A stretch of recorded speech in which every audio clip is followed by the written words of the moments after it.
So anyway, welcome everybody. Thank you for joining us for just sort of a quick update, I think, on what's been happening at St. Francis House. You know, it's in 2 weeks, it will be 1 year since I sent an email to the all staff saying, okay, everybody, you know, there's a crisis going on. I think we're going to just move to essential services only, and in about 2 weeks, we should be back to normal. Well, you know, we all know 2 weeks has now turned into 1 year. And, you know, I have to say that it's, in some ways, it's been really different at St. Francis House. And in some ways, you know, in some ways, some things haven't changed. And I guess maybe it's the most important things haven't changed. But I was hoping today just to take a quick half an hour of your time, tell you a little bit about, you know, a couple of the things that have been going on. And in some ways, I feel like this is sort of give you a peek behind the curtain. You know, it's really hard, I think, even as I explain it to, you know, family and friends, what's going on at St. Francis House these days, I think it's been really hard to visualize it. So, you know, what I hope to be able to do is show you some slides, a couple of pictures of what things look like at St. Francis House these days, and some of the things that we've been doing. You know, it was I think. Oh well, here's a picture for, you know, what St. Francis House looks like, sort of. You know, after we close, I love this shot. It's such a pretty building, but you know, that pretty building really turns into something of such an extreme necessity first thing in the morning. I think I want to show you the next slide, which really just shows us what it looks like in front of St. Francis House in the early morning hours. You know, one of the things that's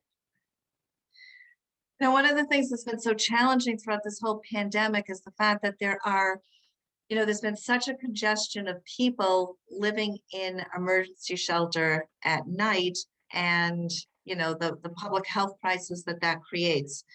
So there's been lots of efforts to deconcentrate. I'll talk a little bit later about one of the efforts that we've been involved in to have fewer people having to stay in the shelters at night. But you know, one of the challenges, you know, in the early days of the pandemic, I mean, we were seeing people lined up at our front door, you know, all the way down to the CVS in Washington Street, if you know that corner there.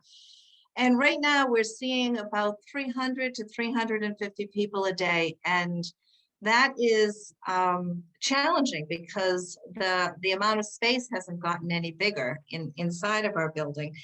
And what we've really had to do is make a lot of adaptations to the space, and I'll show you what some of those pictures are. Yeah, so when you walk in the front door of St. Francis House right now, this is a really important station. What's happening here right now, as you can see, Freddie, one of our staff people, and a guest coming in. And every guest has an ID, and this whole pandemic has created an entire new communication system across all homeless providers in Boston Healthcare for the Homeless in the city. So this one engagement here enables us to be able to know if somebody has been tested or tested positive for the virus, and it's been able for us to provide a little bit of a gatekeep at the front door.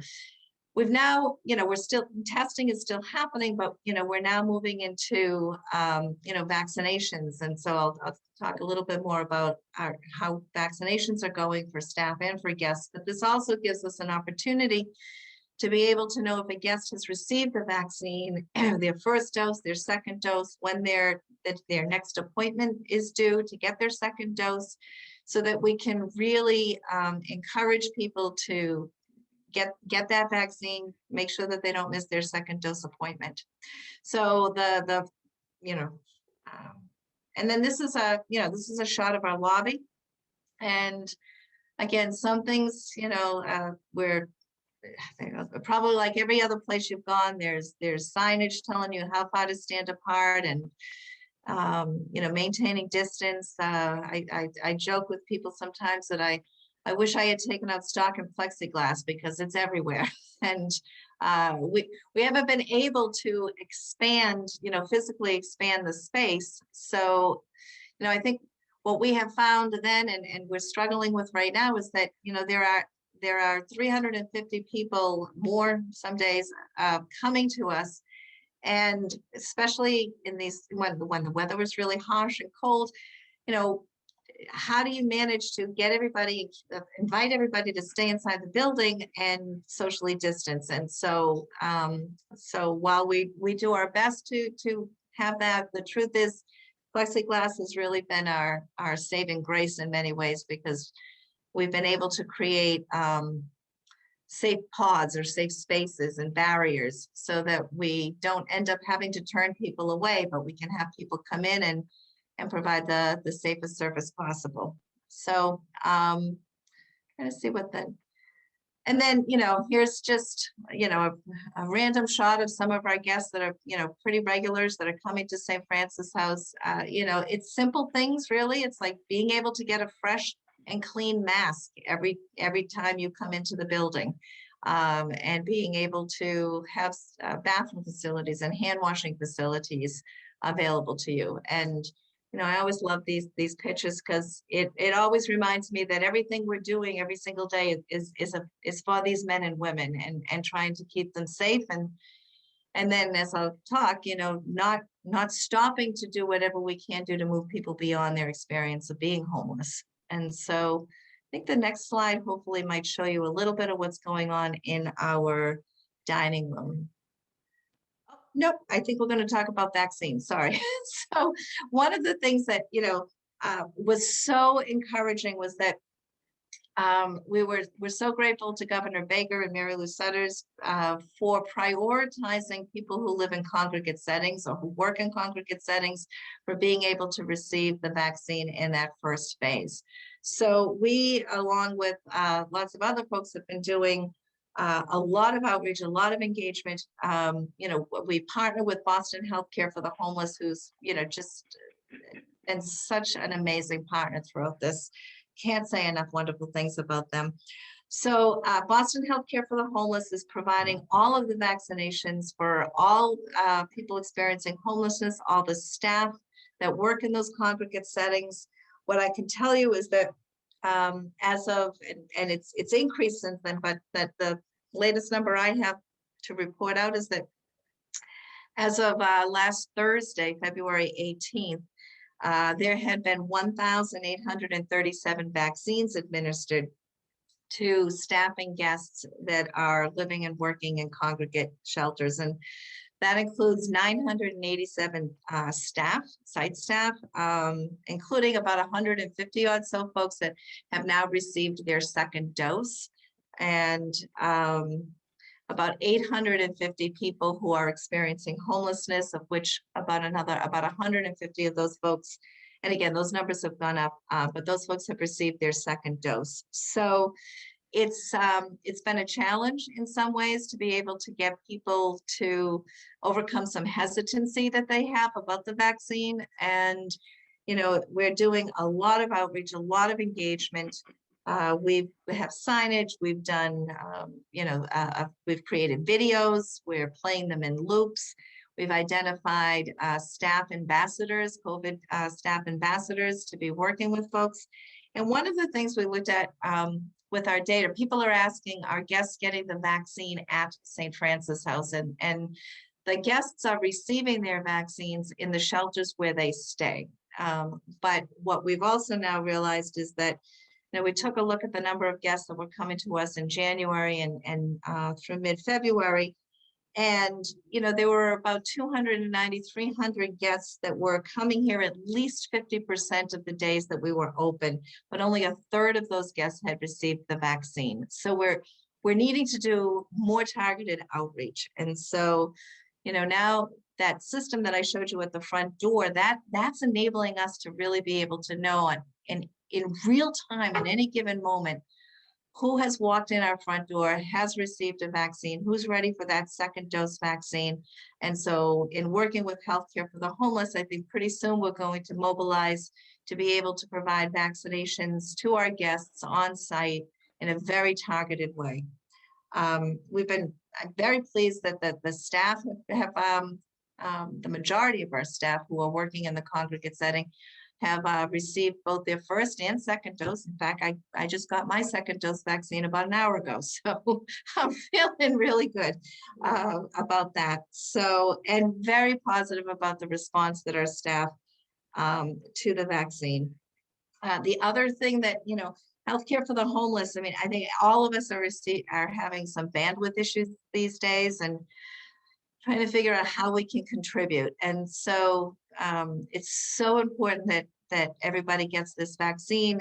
But for some of the smaller programs in the downtown area, the Common Cathedral, Bridge Over Troubled Waters, Heading Home, the rescue mission, St. Paul's, we have become a centralized vaccine site for the staff that are you know, working in congregate settings in all of those locations. So in the evening, a couple of times a week or over the past month, we've been converting one of our backroom spaces into a multi-agency vaccination site for healthcare for the homeless. And I think, you know, last I checked in on that, I think there were upwards of 75 or more staff from, again, across all of these different agencies that have been able to come and get the vaccine on site at St. Francis House. So that feels good. And, you know, it's a little bit of an update on sort of the vaccine front.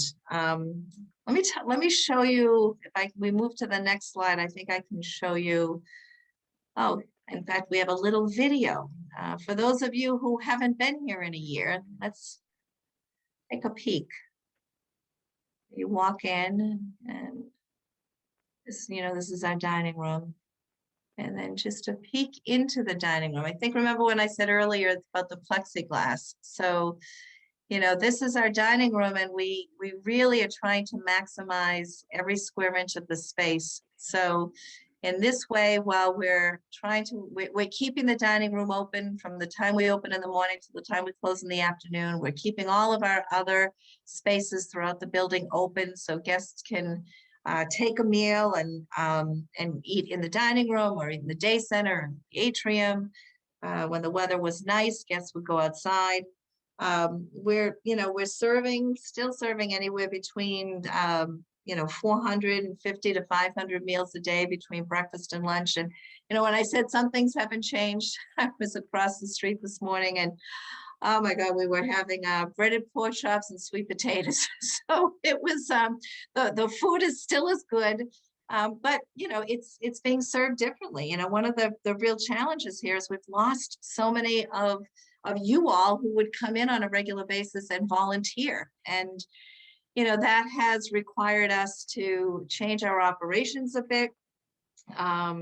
We've hired additional staff. We've hired another cook to be able to pick up all the work that all the volunteers were doing in our kitchen. And we've had to hire additional utility workers, you know, just to pick up the you know, what's not here now because you all aren't here.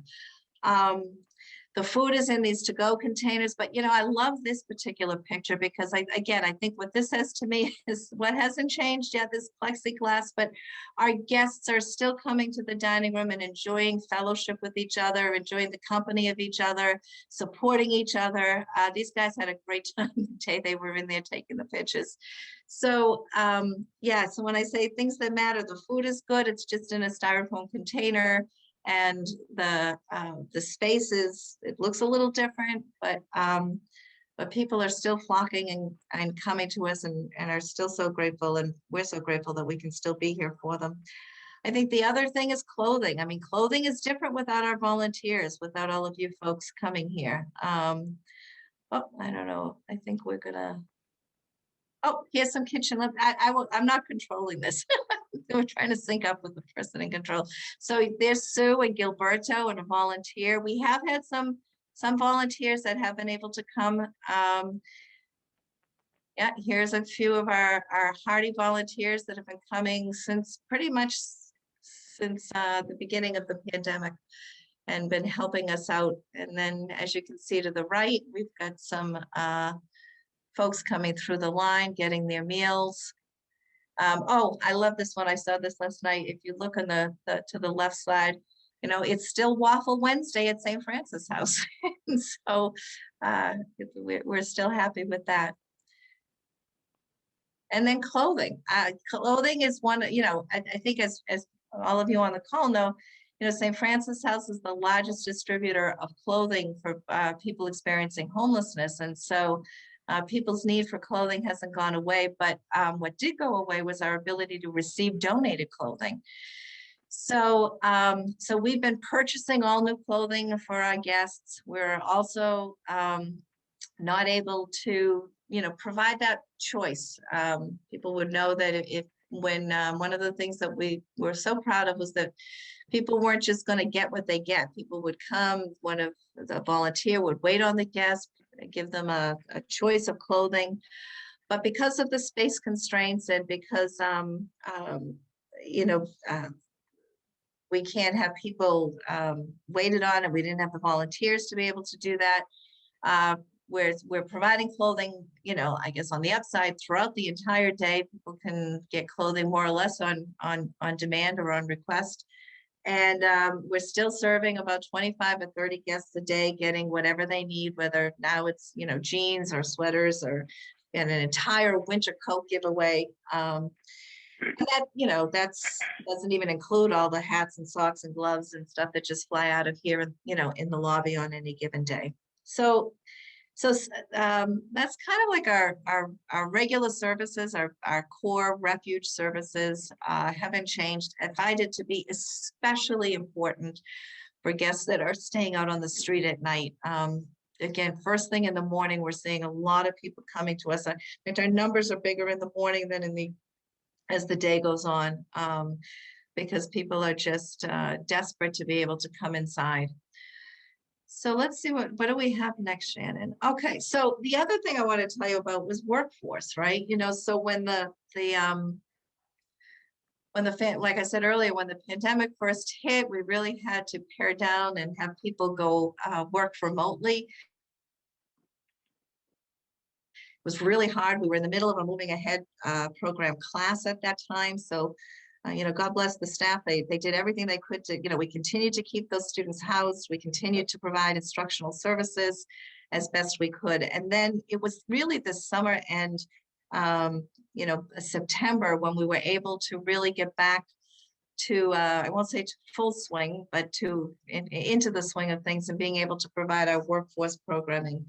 People would know that, prior to COVID, we were serving about 100 moving ahead program students a year. And because of COVID and because of space constraints, we've had to reduce the class size from 14 students to 7 students. And that's, essentially cut in half the number of moving ahead program participants that we're able to serve. So this year we'll go from serving 100 to 50 students. Right now, we are actually recruiting for another moving and maybe possibly 2 moving ahead program instructors. And we'll try to figure out how we can maybe offer a class that starts later in the afternoon and maybe goes into the early evening and double up on those classes so that we can continue to serve, because the demand hasn't gone down. And quite frankly, the need, I would say, for employment services is even more significant given the unemployment rate that's out there right now. And, folks that are looking for jobs are people with some significant barriers to employment, are competing against other people that don't have those same challenges and barriers. So we actually hired an employer relations specialist. This is somebody who their job is to really work with the employer community to start to build more relationships and pathways into to potential job openings for our folks. But meanwhile, people are enrolling in the Moving Ahead program. We had a class that started in September. We had one in November. We have one that just started in January. Oh, this is great. This is last Friday, actually. So last Friday, we had a graduation. Looks a little different than our other graduations in the past, but I'm going to tell you, it was no less meaningful to the graduates and the people that graduated. I think if you, I'm trying to change something here. Yeah, so if you look on the slide with the gentleman who's graduating, I can tell you, he's a fellow who wanted to go into truck driving school. And so, he was sharing at this graduation how how his goal, his vision for himself is to do, long, big tractor trailer trucking. And ultimately he wants to own his own business. And he's talking about his kids and passing a business on to his kids. And so he graduated and he is starting at New England Tractor Trailer School, as a result of St. Francis House is a chartered member of the mass hire workforce, and so access to vouchers. So this fellow will be going on to tractor trailer school, and he was so proud.